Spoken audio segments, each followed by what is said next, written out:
So today we are going to be hiking one of the most haunted mines in California. So let's get going.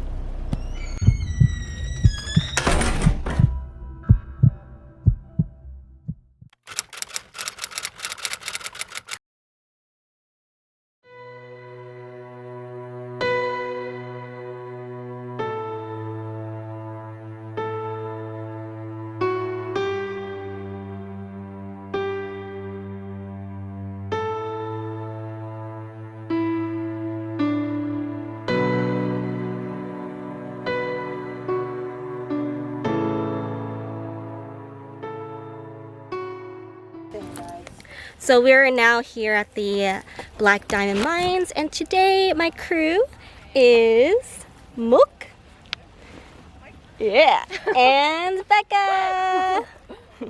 So the Black Diamond Mines Regional Preserve has an extensive history. It was first home to the native Miwok tribes before the arrival of the Spanish in 1722.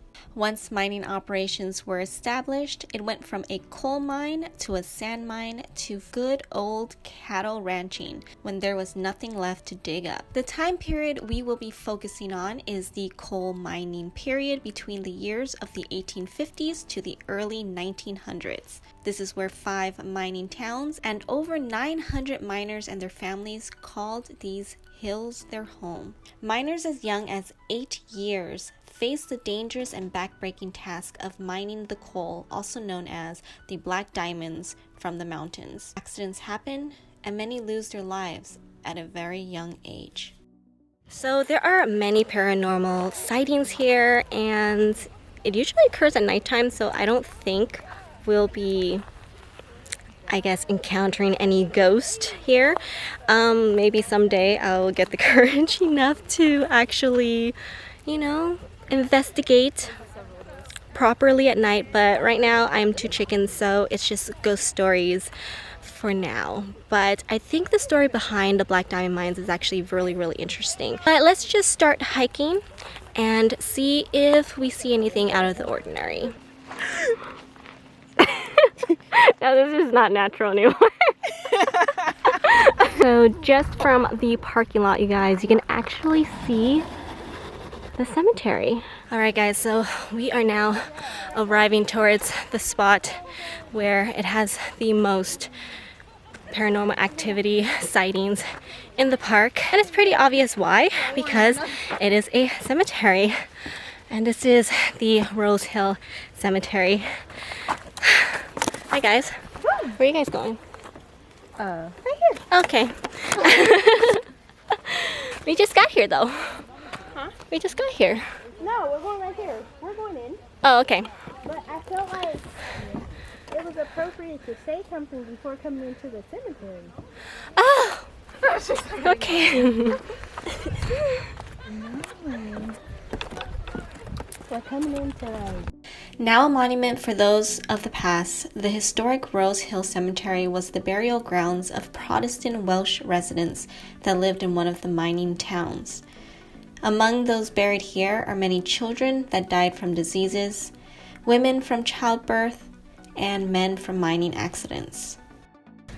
So one of the saddest facts about this cemetery is that from the 250 people buried here, a third of those people were kids under 10 years old. So that just shows you the mortality rate of kids back in the days, especially when all sorts of diseases such as scarlet fever, smallpox, typhoid fever ran amok in these towns. So you have Alice. She died at 3 months and 4 days. Then you have Mary. She died at 4 months and 7 days. And then you have Martha here. Died at 7 months and 19 days. So here is a list of all of the people that are buried here. And also the records for this has been destroyed in the fires of the 1906 earthquake. But there's an estimate of around 250 people buried in the cemetery. But from everyone on the list, the most famous name is number 6, Sarah Norton. And she's located right over here. So this is the gravestone that we will be visiting today. So you guys might be wondering, who is Sarah Norton? Well, this is her story. Sarah Norton is the wife of Noah Norton, founder of the Black Diamond's largest town, Nortonville. Despite having a famous husband, she also had quite the reputation. Sarah was known as the midwife in the area. By the time she was 68, Sarah had delivered dozens of babies safely into the harsh world that is the mining life, and her services were sought after past her little mining town. On the tragic day of her death, Sarah was on her way on a midwife call to the next town over. Many believe it was the town of Somersville. Something spooked her horse, causing the carriage she was in to be thrown.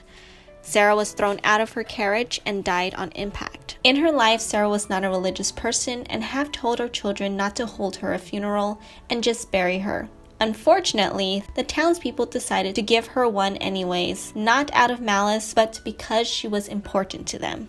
On the day of her ceremony, the sky turned black and a strange, fierce storm appeared, causing the event to be cancelled. When the weather cleared up to a nice sunny day, the townspeople tried again. But just before the ceremony, storms broke out again.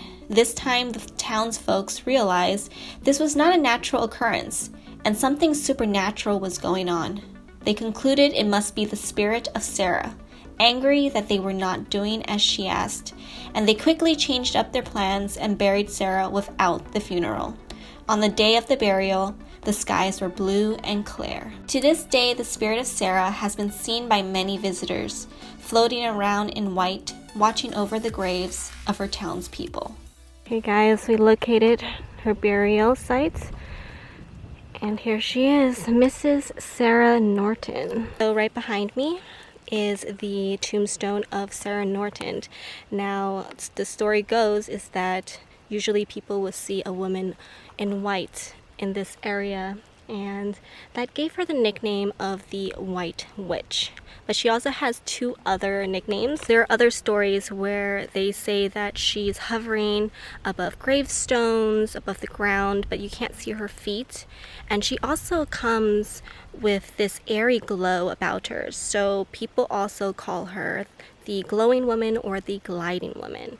Other paranormal activities around this cemetery also includes noises of children playing or laughing, and through the hills, people would claim that they would hear horse carriages. So that is the Rose Hill Cemetery, the hottest paranormal spot here in the Black Diamond Regional Park. So now we are going to check out the other areas where people have claimed to have encountered something mysterious and sometimes even frightening with this one ghost that haunts this area. So here is one of the renovated tunnels of the mines. You can see it is closed right now for renovation, but they do tours starting in March in the springtime, and yeah, you're able to go inside and see what the mines were like back in the day.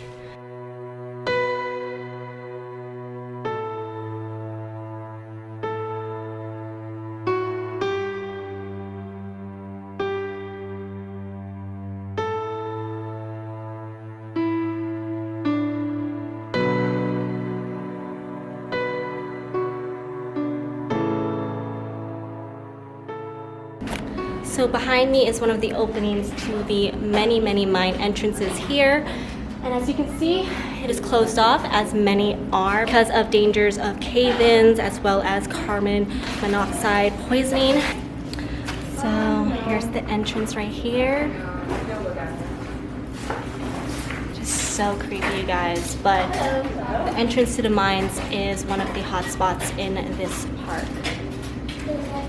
People have said that they have heard voices, screams, as well as the sound of shifting of rocks, shoveling of dirt, as well as conversations, as if the mine was still going on. So the most popular legend regarding the entrance of the mine is a ghost named Mary. Now, she is also dubbed with the nickname the White Witch because she's also seen in a white dress. So this is the story of Mary. There's very little known about Mary.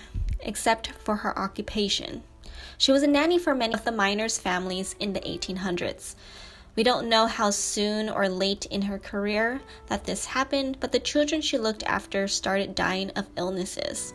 Despite the mining community's harsh living conditions, where scarlet fever and measles was a pandemic in the close living quarters, Mary was blamed for the children's death. The townsfolk labeled her as a witch and hanged her.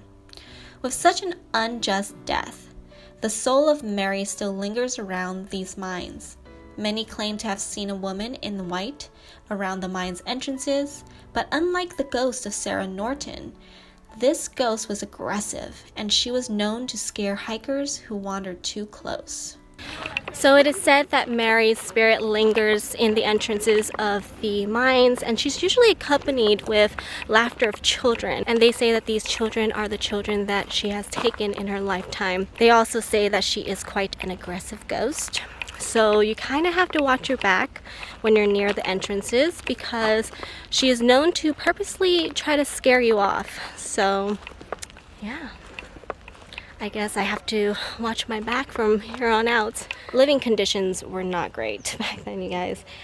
Safety measurements in the mines were non-existent. There were so many deaths here, and disease just ran rampant in the towns, which is why this was labeled one of the most haunted mines in California. But of course, all I am doing is telling you the story, the legends, and the history behind this mine.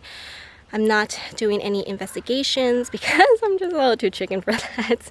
But yeah, you can always come here and investigate yourself. There's actually a campsite here, so you could spend a night here and see if you can experience anything. But yeah, that's something you can always do if you're curious. That is the Black Diamond Mines, you guys. I hope you enjoyed this video, and if you did, don't forget to give me a thumbs up. And if you haven't subscribed yet, go ahead and hit that subscribe button. If you have any comments, don't hesitate to leave it in the comment section below. And thank you guys so much again for watching. It really means a lot to me, and I'll see you in my next video. Bye guys, happy wandering.